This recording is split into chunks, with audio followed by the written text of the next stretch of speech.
Hello guys, Faki is here and welcome back to Golden English online class.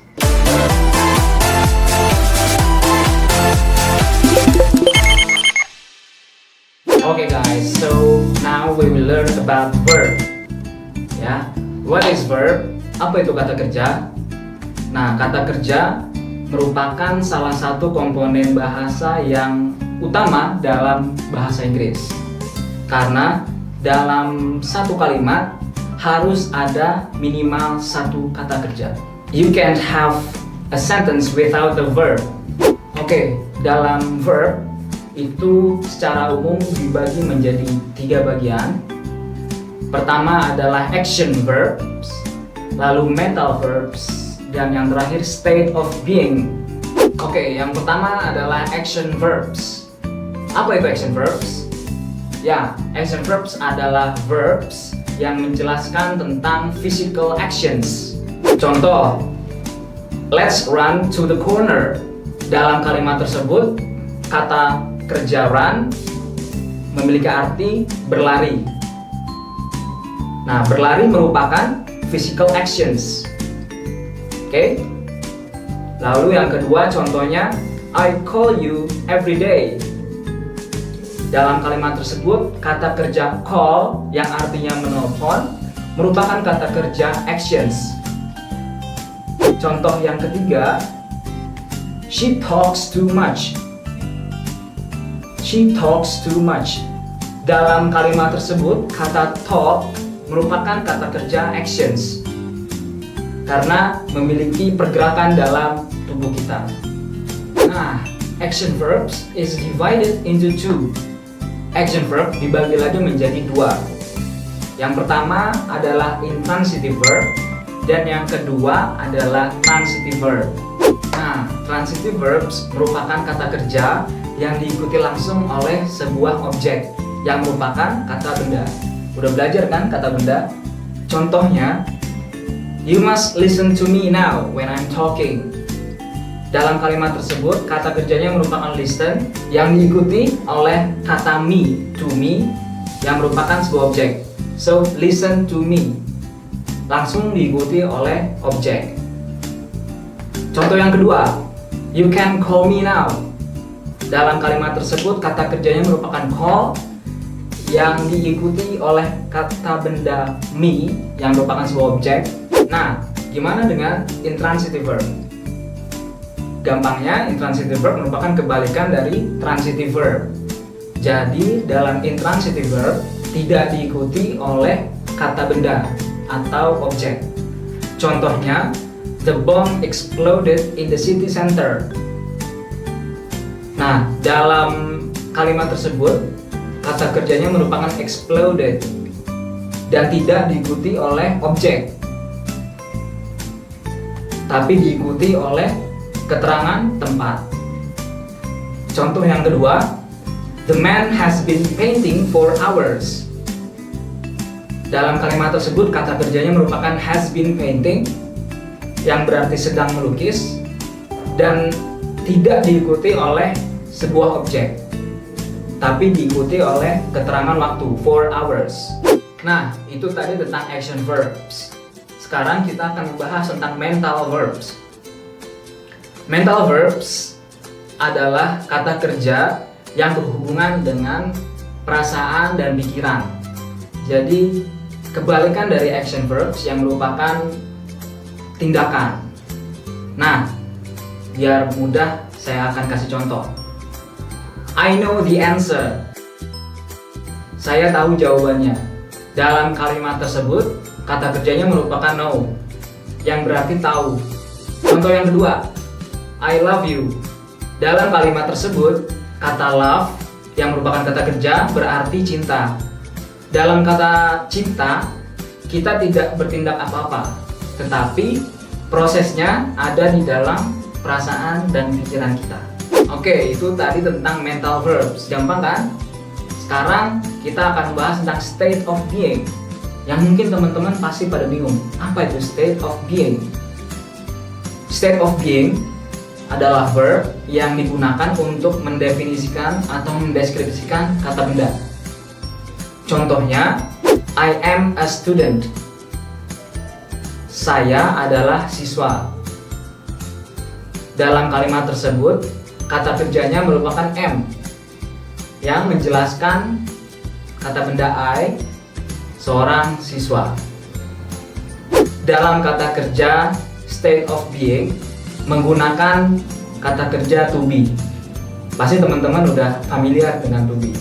Contoh yang kedua, we are the teacher of Golden English.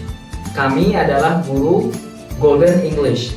Nah, dalam kalimat tersebut kata kerjanya merupakan are yang merupakan to be yang menjelaskan tentang identitas kami. Nah, tadi adalah ketiga aspek umum yang ada dalam kata kerja. Masih ingat kan? Yang pertama adalah action verbs, lalu yang kedua adalah mental verbs, dan yang ketiga adalah state of being atau to be. Nah, sekarang kita akan membahas tentang other types of verbs yang masih umum kita temukan dalam kalimat bahasa Inggris. Yang pertama adalah auxiliary verbs, yang kedua adalah modal verbs, dan yang ketiga adalah phrasal verbs. Nah, kita akan bahas yang pertama, yaitu auxiliary verbs. Auxiliary verbs atau biasa disebut dengan helping verbs berarti kata kerja bantu. Jadi tugas auxiliary verbs adalah menemani kata kerja utama. Jadi dalam sebuah kalimat ada kata kerja bantu dan ada kata kerja utama. Kata kerja bantu yang paling umum adalah do, have, be, dan modals. Jadi modals merupakan bagian dari kata kerja bantu. Nah, biar gampang kita kasih contoh. Lee has eaten all the cake. Nah, dalam kalimat tersebut kata kerjanya merupakan has eaten. Kata has membantu kata kerja eaten supaya kalimat tersebut tensisnya benar. Nah, sekarang modal verb. Modal verbs merupakan bagian dari auxiliary verbs yang digunakan untuk mengekspresikan kebisaan, abilities, kemungkinan, possibilities, permissions, and obligations atau kewajiban. Modal auxiliary atau kata kerja bantu modal bisa menjadi can, could, may, might, must, ought to, shall, should, will, and would. Biar lebih mengerti, saya akan kasih contoh. Pertama, Lee can eat a lot of food. Dalam kalimat tersebut, kata kerja eat dibantu dengan kata modals can, yang berarti bisa. Lee bisa memakan banyak makanan. Contoh yang kedua, you must study hard. Dalam kalimat tersebut, kata kerja study dibantu oleh kata bantu must yang berarti harus. Nah, sekarang kita akan membahas mengenai phrasal verb. Apa itu phrasal verb? Phrasal verb adalah kata kerja yang terdiri dari lebih dari satu kata, biasanya dua kata. Jadi kata kerjanya berdampingan. Contohnya, you will be dropped out if you are lazy. Dalam kalimat tersebut, kata kerjanya merupakan dropped out, yang merupakan satu kesatuan, tidak dapat dipisahkan. Jika outnya dihapus, maka artinya akan berbeda. You will be dropped if you are lazy. Akan berbeda. Nah, ini adalah bahasan terakhir, yaitu tentang regular dan irregular verbs. Dalam bahasa Inggris, setiap kata kerja memiliki bentuk pertama, kedua, dan ketiga. Nah, dalam regular verb, bentuk kedua dan ketiganya berpola, tinggal ditambahkan ed, d, atau ied.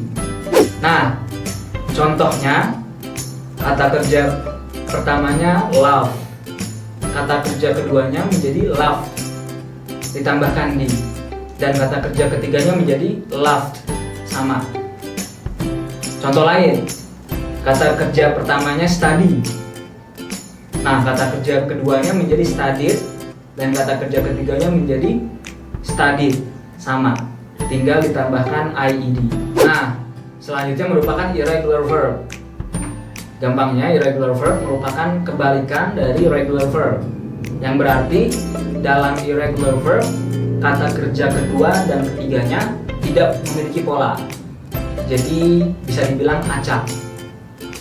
Nah, contohnya verb pertamanya atau kata kerja pertamanya tell. Nah, kata kerja keduanya told dan kata kerja ketiganya told, jadi tidak berpola. Atau contoh lain, kata kerja pertamanya forget, kata kerja keduanya menjadi forgot, dan kata kerja ketiganya menjadi forgotten. Nah, itu dia semuanya bahasan tentang verb atau kata kerja. Tadi kita sudah belajar mengenai action verb, mental verb, state of being atau to be. Lalu kita juga belajar mengenai auxiliary verbs, modal verbs, phrasal verbs, dan yang terakhir kata kerja memiliki dua jenis, yaitu regular and irregular verb. Oke, sebagai penutup, saya akan memberikan practice untuk kalian. Bisa dilihat di sini, ya. Silakan dikerjakan dengan baik.